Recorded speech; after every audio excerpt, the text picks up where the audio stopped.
नाज़रीन, अगर तारीख की बात की जाए तो चंगेज़ खान को कौन नहीं जानता होगा। ये जुल्म जबर में इंतहा परस्त था और इसने खोपड़ियों के मीनार लगा रखे थे।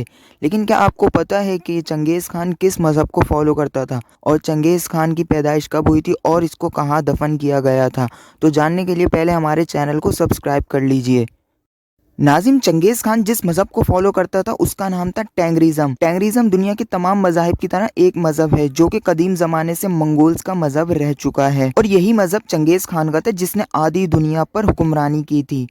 दोस्तों, टैंगरिज़म में सबसे बड़े खुदा को टैंगरी माना जाता था और नाउज़ुबिल्लाह इनका कहना था कि इसी ने दुनिया की तख्लीक की थी और इसको देवता भी माना जाता था।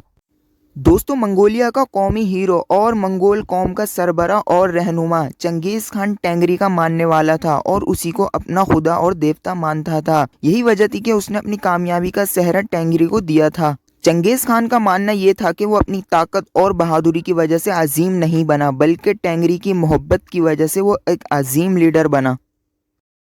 नाज़रीन, टैंगरिज़म आज भी सेंट्रल एशिया और रशिया के कुछ खित्तों में पाया जाता है, जिसमें इनकी तादाद तकरीबन 50,000 से भी ज़्यादा है।